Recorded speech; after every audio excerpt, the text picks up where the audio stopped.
Buenas tardes.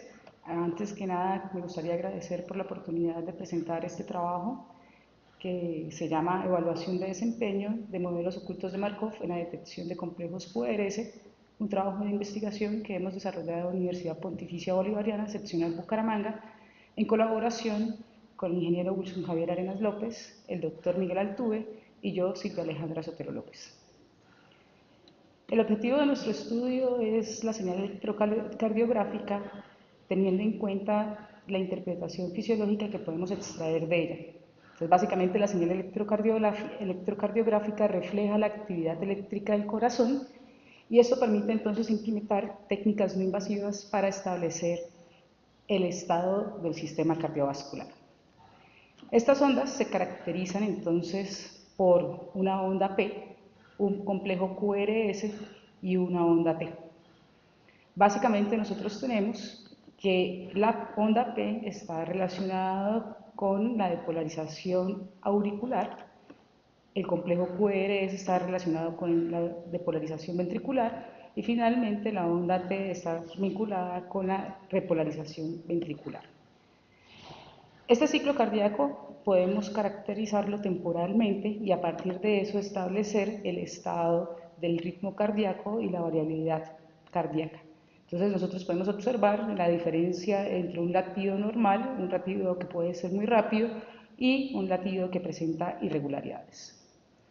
¿Cuál es el objetivo? Entonces queremos caracterizar esta dinámica temporal y para eso entonces vamos a buscar la manera de detectar automáticamente el complejo QRS.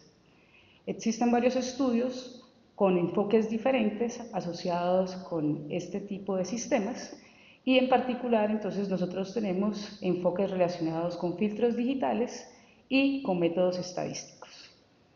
Básicamente nosotros tenemos para los filtros digitales una buena aproximación que se considera como undícula, donde nosotros encontramos que podemos aprovechar la posibilidad de tener resoluciones temporales y de frecuencia bastante amplias que me permiten detectar el complejo QRS teniendo en cuenta que él se caracteriza por una alta frecuencia. Adicionalmente tenemos otros métodos, también los métodos estadísticos, en el caso particular de las redes neuronales, donde son modelos no lineales que permiten que sean entrenados en parámetros y entonces permite también un mejor desempeño del detector. Y finalmente otras metodologías asociadas con modelos ocultos de Markov que van a ser los que vamos a explotar durante esta presentación. Entonces el objetivo nuestro es utilizar los modelos ocultos de Markov con el objetivo de crear detectores automáticos. Un modelo oculto de Markov se caracteriza por tener estados ocultos que están relacionados con observaciones que son características del sistema de interés. Entonces nosotros podemos caracterizar la dinámica definiendo entonces cuál es el número de estados y cuáles son los parámetros que caracterizan a este modelo. Entonces nosotros tenemos la probabilidad de transición entre estados, que me habla de la probabilidad de que si yo me encuentro en un estado SI, en un instante de tiempo t, cuál es la probabilidad de que yo alcance un estado SJ cuando el tiempo ha evolucionado a t más 1. También tenemos la probabilidad de observar un símbolo en un determinado estado J y entonces los elementos que constituyen a esta probabilidad me establecen entonces cuál es la probabilidad de que estando en estado SJ yo tenga una observación particular. Y finalmente estaría entonces establecer la probabilidad de encontrarme en un estado oculto en el instante t igual a 1. ¿Cómo conseguimos estos parámetros? Entonces requerimos de una etapa de entrenamiento que tiene como objetivo aumentar la probabilidad de que una secuencia de observación de entrenamiento se maximice, donde esa secuencia de observación se ha obtenido entonces del modelo en sí. Entonces nosotros podemos visualizar un ejemplo de un modelo oculto de Markov, donde los estados ocultos, en este caso son 3, que están asociados con observaciones ¿no? Las observaciones o 1 o 2 o 3 en el tiempo. Entonces nosotros podemos ir de un estado a otro y la probabilidad de que tengamos una observación particular de nuestro sistema va a estar dado por B. Lo que hicimos entonces para implementar nuestro detector de complejos QRS basado en modelos ocultos de Markov fue utilizar la base de datos de electrocardiograma proporcionada por el MIT. Él está caracterizado por 48 extractos de media hora de grabación con una frecuencia de 360 Hz. Y además incluye las anotaciones de expertos con respecto a las localizaciones precisas de los QRS. Nosotros iniciamos con una etapa de entrenamiento, dividimos nuestra base de datos en 6 y utilizamos 5 de esos subconjuntos para extraer complejos QRS y sus derivadas con el objetivo de entrenar nuestros modelos. Entonces, estos son los perfiles tradicionales del complejo QRS y de su derivada. Consideramos entonces estados de 2 a 4 y consideramos también un filtro pasabandas de tercer orden, el filtro Woodward, con el objetivo entonces de tratar a la señal antes de empezar el entrenamiento. ¿Qué se hizo en general? Entonces se centró en la notación una ventana que tiene 55 muestras de longitud con el objetivo de extraer estos complejos QRS y así de los 40 registros de ESG que consideramos, tomamos 50 aleatoriamente. Teniendo nuestros modelos lambda X y lambda X', entonces nosotros decidimos obtener el logaritmo de la probabilidad de que una secuencia de observación de prueba, que también va a tener una longitud de 55 muestras, sea generada por el modelo. Entonces, en este caso, nosotros tomamos como observación de prueba las señales obtenidas del QRS y del ESG. Nuestro protocolo de detección consiste entonces en comparar ese logaritmo de probabilidad con un umbral para establecer la medida binaria detección-no detección.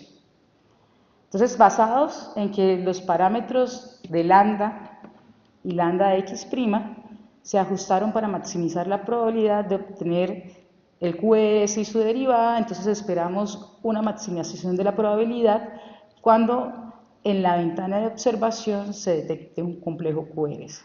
Entonces nosotros establecimos que existe una detección cuando el logaritmo de la probabilidad es mayor o igual al umbral que hemos establecido.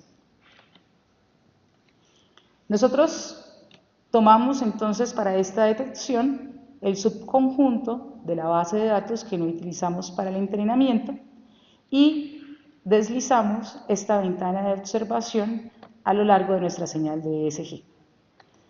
Nosotros calculamos el logaritmo de la probabilidad tanto para el modelo entrenado con el QRS como el modelo entrenado con la derivada y luego entonces establecimos diferentes umbrales para los cuales entonces identificamos en cuáles posiciones se establecía la condición anteriormente mencionada de que el logaritmo de la probabilidad superara el umbral escogido. Entonces, en nuestros gráficos nosotros podemos observar que las detecciones se logran siempre y cuando se supere ese umbral. Es interesante también observar cómo son los perfiles para el logaritmo de la probabilidad de un modelo entrenado a partir del QRS y el logaritmo de la probabilidad para un modelo entrenado a partir de su derivada.